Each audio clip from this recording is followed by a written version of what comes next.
Nancy Hilmer of the Coastal Voices Project chats with 12-year-old Ann Wallis Mancuso and her father Pem Mancuso about growing up surfing on the Crystal Coast.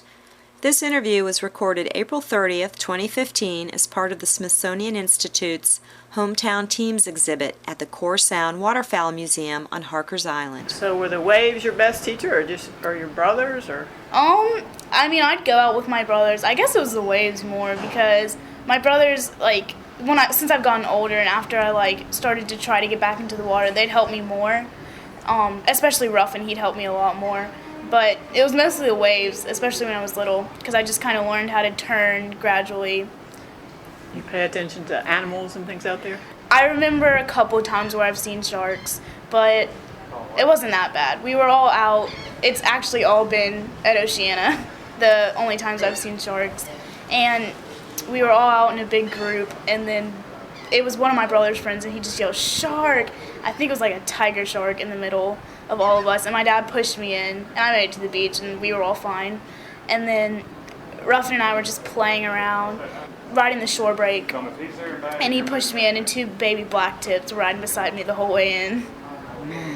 But I didn't see him, he didn't tell me, because he knew I'd freak out.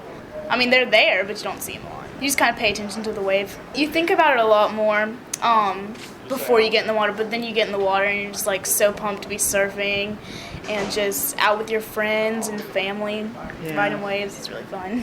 What's it like with other kids your age? We pretty much get along.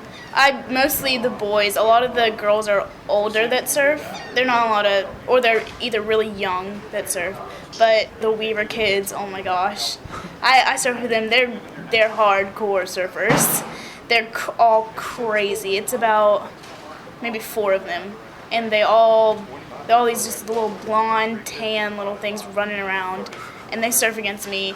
They win a lot. I think I've beaten them a couple times. They live here too? South Carolina. And they come down for the Buddy every year. And they're all just running around crazy. One year, one came in and he broke his arm and he couldn't surf. And we asked him what happened. He said, I was dancing on the sunroof of our RV and I fell through. So where else have you surfed besides North Carolina? Hatteras. That's in North Carolina. Oh, North. Sorry. Did you surf in Puerto Rico when you were down there? Yeah, I surfed in Puerto Rico. Do you see yourself doing this for lots of years? Yes, ma'am. I definitely, I want to grow up doing this, and I want to be in more competitions, be doing it for the rest of my life. Because you see all these older surfers, and they're very healthy, and they're just very mellow and cool. And I want to teach my kids how to surf.